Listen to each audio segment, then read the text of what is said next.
মধ্যপ্রাচ্যের যুদ্ধ এখন নতুন দিকে মোড় নিচ্ছে। আমেরিকা সরাসরি আক্রমণ করেছে ইরানের সবথেকে যে অয়েল রপ্তানি যেখান থেকে বেশি করে ইরান, সেই জায়গাতে, যেটা হচ্ছে খার্গ আইল্যান্ড। এই খার্গ আইল্যান্ড থেকে আমেরিকা তার ইরান তার 90% অয়েল রপ্তানি করে। এবং সেখানে যখনই অ্যাটাক করেছে, এটা সরাসরি ইরানের অর্থনীতির উপরে অ্যাটাক। এই সংঘর্ষ পুরো গালফ কান্ট্রিকে যুদ্ধের দিকে ঠেলে দিচ্ছে। গালফ কান্ট্রি মানে এর মধ্যে ইরাক, এর মধ্যে ইউনাইটেড আরব আমিরশাহী, এর মধ্যে কাতার, আরো অনেক কান্ট্রি আছে। সব কান্ট্রিগুলোকে কি একসঙ্গে একটা দিকে ঠেলে দিচ্ছে? দেখুন, এহেন আমেরিকার যে নতুন স্ট্র্যাটেজি, যে ইরানকে যদি পঙ্গু করতে হয়, তাহলে তার যেখান থেকে যুদ্ধ চলছে, ইরান তার তেল সাপ্লাই যে যা করার সে করে যাচ্ছে এবং আগে যা তেল সাপ্লাই করতো তার থেকে বেশি তেল সাপ্লাই করছে। তো এইভাবে যদি যুদ্ধ বন্ধ করতে হয় এবং তাহলে তাদেরকে একদম অ্যাটাক করতে হবে কোথায়? তারা যেখান থেকে তাদের আর্থিক সহযোগিতা পাচ্ছে সেই জায়গাগুলোকে। এর কারণ হিসেবে আমেরিকা কি জানিয়েছে না, হরমুজ প্রণালী যে ইরান বন্ধ রেখেছিল, সেখান থেকে যুদ্ধ আ হোক বা না হোক, সবথেকে বড় ইউএস এর উপর যে চাপ প্রেশার যেটা ক্রিয়েট হয়েছে, যে হরমুজ প্রণালী থেকে কোনো জাহাজ পরিবহন বন্ধ। এই জন্যই বাধ্য হয়ে আমেরিকা তার আ এই খার্গ আইল্যান্ডের উপরে যেসব সেনা ঘাঁটি আছে তার উপরে অ্যাটাক করেছে। কিন্তু খার্গ আইল্যান্ডের উপরে শুধুমাত্র কি সেনা ঘাঁটি আছে? সেখানে তো শুধু তেল উত্তোলন করা হয়। ইরানের 90% তেল ওখান থেকে উত্তোলন করা হয়। এরকম একটা কারণ দেখিয়েছে মার্কিন প্রেসিডেন্ট ডোনাল্ড ট্রাম্প। সরাসরি সামরিক অভিযান চালানোর নির্দেশ তিনি দিয়েছেন এবং তারপরে এখানে গতকাল আমরা দেখেছি একটা অভিযান চলেছে। এই খার্গ আইল্যান্ডে যখনই অ্যাটাক হয়েছে এবং যেখান থেকে ইরানের 90% তেল রপ্তানি হয়, প্রায় 1.5 মিলিয়ন ব্যারেল তেল যেখান থেকে পার ডে রপ্তানি করে ইরান। তারপরে ইরান কিন্তু এক প্রকার ইউএই তার যে বিভিন্ন বন্দর আছে, সেই জায়গা থেকে সেখানে যে নরমাল যেসব রেসিডেন্সিয়াল মানুষজন আছে তাদেরকে সেখান থেকে চলে যেতে বলেছে। এবং দেখা গেছে যে ইউএইর বিভিন্ন বন্দরে তারা অ্যাটাক করেছে। এবং তার মধ্যে একটা গুরুত্বপূর্ণ বন্দর যেটা যেখানে ইরান অ্যাটাক করেছে, সেখান থেকে শোনা যাচ্ছে যে প্রায় একটা খুব গুরুত্বপূর্ণ বন্দর এবং যে বন্দর থেকে মোর দ্যান আ একটা ভালো পরিমাণ তেল আরব ওখান থেকে কিন্তু স্টোরেজ করে রাখতো।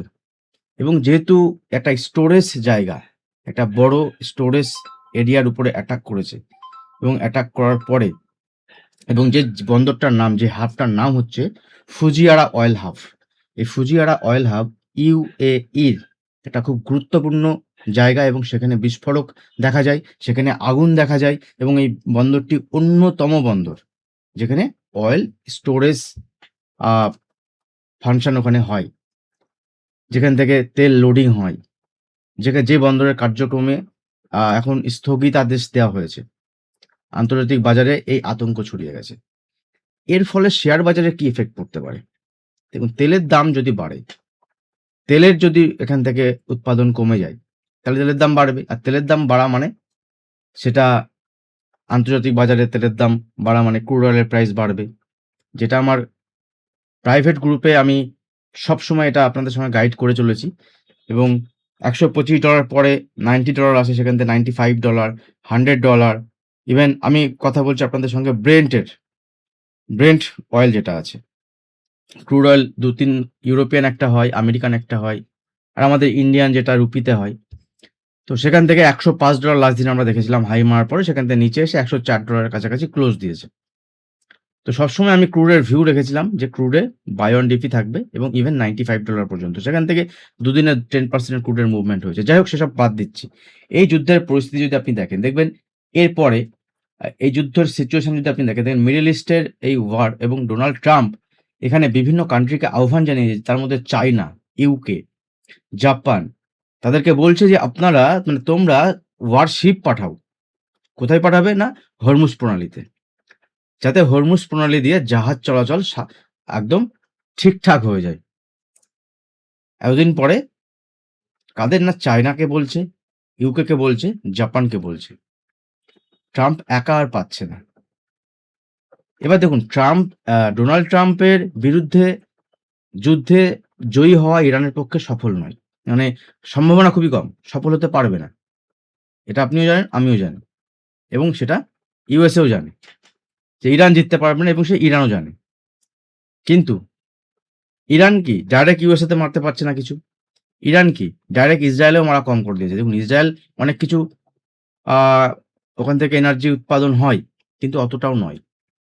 যেসব দেশের উপরে বন্দুক রেখে গুলি করছিল, কারা? না আমেরিকা, সেই সব দেশের উপরে অ্যাটাক করছে, এবং ইরান বলে দিয়েছে যে তোমাদের যারা রেসিডেন্ট ওখানে আছে তাদের চলে যাও, আমি তোমাদের যত রকম সামরিক এবং অয়েল রিফাইনারি সিস্টেম আছে, যা আছে, যদি আমাদেরকে আমেরিকা অ্যাটাক করে আমরা ওইগুলোতে অ্যাটাক করব। এবং এগুলো কারা? এগুলো কিন্তু ইরানের প্রতিবেশী কান্ট্রি, যাদের উপরে সামরিক বাহিনী আছে। কাদের? না ইউএস এর। তাহলে ইরান বলছে তোমরা ওখান থেকে ইউএস কে চলে যেতে বলো, যেটা ইম্পসিবল এক প্রকার। ইউএস কে ওখানে তাদের সামরিক ঘাঁটি রাখা যাবে না, ওখান থেকে আমার উপর টহলদারি করা যাবে না। এটা যদি হয় তো ঠিক আছে, আর যতক্ষণ পর্যন্ত ইউএস ওখান থেকে স্ট্রাইক করবে, আর ততক্ষণ পর্যন্ত আমিও কিন্তু ইউএস এর উপরে স্ট্রাইক করব।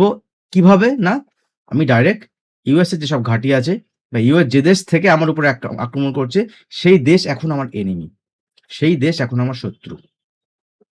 এটা সম্পূর্ণ সময়। আমি আজকে আপনার স্ট্যাটাস আপনাদের সঙ্গে শেয়ার করেছিলাম যে সময় খুব মূল্যবান। অলরেডি গতকাল আমাদের ভারতের জন্য একটা নিউজ খুব ঘোরাঘুরি করছিল, আমি আপনাদের সঙ্গে নিউজটা কভার করেছিলাম। দেখুন, মার্কেটের ভিউ আমি গতকাল যেটা আপনাদের সঙ্গে শেয়ার করেছি, ভিউ সেম। এটা জিও পলিটিক্যাল সিচুয়েশন বা যুদ্ধের খবর যেদিকে এগোচ্ছে, আমি সেটা আপনাদের সঙ্গে ডিসকাস করছি, চেষ্টা করবো ছোট ছোট আপডেট আপনাদের সঙ্গে শেয়ার করার। যদি আপনারা চান, ভিডিও যদি ভালো লাগে কমেন্টে জানাবেন যে এই ধরনের আপডেট আমরা চাই, আপনি এই ধরনের আপডেটও আমাদের সঙ্গে শেয়ার করুন। তাহলে আমি অবশ্যই শেয়ার করবো ছোট ছোট আপডেট, যেগুলো আমার মনে হচ্ছে এবং যেগুলো এখান থেকে মার্কেটে নেক্সট দিতে পারে। আমার ভিউ, যুদ্ধ কোথায় গিয়ে শেষ হবে আমিও জানি না, যুদ্ধ আদৌ কি শেষ হবে নাকি আরো বেশ অনেক দিন চলবে সেটা আমারও জানা নেই। কিন্তু যেভাবে চলছে, এইভাবে যদি চলতে থাকে, তাহলে এই সংঘর্ষের একটা বড় ঝুঁকি কিন্তু তৈরি হচ্ছে। যেমন হরমুজ স্ট্রেট, হরমুজ প্রণালী, যেখান থেকে 20% তেল এখান থেকে এই রুট দিয়ে যাতায়াত করে, সেই জায়গা যদি এইভাবে ডেইলি বেসিসে আমরা দেখি এখানে কিছু না কিছু অঘটন ঘটতে থাকে, তাহলে অয়েল প্রাইস এখান থেকে একটা শক দেখাবে, শুট আপ করতে পারে। অয়েল প্রাইস যদি শুট আপ করে, গ্লোবাল মার্কেটে ভোলাটিলিটি আসবে। Total global market, Indian market না, total global market, trader, investor, তাদের দৃষ্টিভঙ্গিতে একটা ইমার্জেন্সি সিচুয়েশন ক্রিয়েট হতে পারে। এগুলো সব কিন্তু এই যুদ্ধের খবরের বেসিসে। আদারওয়াইজ আমাদের মার্কেট যে জায়গায় আছে, আমি মার্কেটের যে ভিউ আপনাদের সঙ্গে শেয়ার করেছি, ভিউ সেম থাকবে আমার। আমি যদি গ্যাপ ডাউন দেখি পরের দিন মার্কেটে, আমার জন্য সেটাও ভালো। বাট আমি কিছু ক্রাইটেরিয়া আপনাদের সঙ্গে ডিসকাস করেছি। আবারও বলছি, যদি আমার সঙ্গে যুক্ত হতে চান, প্রাইভেট গ্রুপে যুক্ত হতে পারেন। সেক্ষেত্রে আপনারা হোয়াটসঅ্যাপ করতে পারেন, হোয়াটসঅ্যাপ নাম্বার ভিডিও নিচে ডেসক্রিপশন বক্সে দেওয়া থাকবে। কারণ মার্কেট আওয়ার্সে যখন কিভাবে কি সিচুয়েশন তৈরি হচ্ছে, প্রচুর ভোলাটাইল মার্কেট, ১০০-১৫০ পয়েন্টের মুভমেন্ট ১০-১৫ মিনিটের মধ্যে হয়ে যাচ্ছে। সেই আপডেট যদি পেতে চান, তাহলে আপনারা আমার সঙ্গে যুক্ত হতে পারেন সেখানে। আর ক্লাস আমাদের স্টার্ট হচ্ছে, যারা ক্লাস বলেছেন 5th এপ্রিল থেকে আগে ভাগে সিট বুক করে নিন। সিট বুক হচ্ছে, চলছে। পুরো বিশ্ব অর্থনীতি এর প্রভাব পড়বে। মিড টার্ম ইলেকশন আছে ডিসেম্বরে, ডোনাল্ড ট্রাম্পের হালাত খারাপ হতে চলেছে। ডোনাল্ড ট্রাম্প কোন দিকে যাবে সে নিজে ভেবে পাচ্ছে না। তো দেখা যাক লাস্ট কি হয়। আমি নেক্সট আপডেট আপনাদের সঙ্গে শেয়ার করব। এই মতো অবস্থায় আপনি যদি দেখেন, ডোনাল্ড ট্রাম্প যেটা বলছে যে এই গতকালের যে আপনার অ্যাটাক হয়েছিল, দেখুন, US struck military target on Iran's Kharg island oil hub. এটা খুব ইম্পর্টেন্ট একটা অয়েল রিফাইনারি, অয়েল উত্তোলন কেন্দ্র ছিল, যেখান থেকে ইরানের একটা ভালো, মানে ভালো না, 90% অয়েল এখান থেকে ইরান রপ্তানি করত। সেখানে পর্যন্ত অ্যাটাক শুরু করে দিয়েছে। এটা ভালো নয়, এটা ভালো দিকে যাচ্ছে না। লেটস সি, টাইম বলবে। থ্যাংক ইউ, দেখা হবে নেক্সট ভিডিওতে। ধন্যবাদ।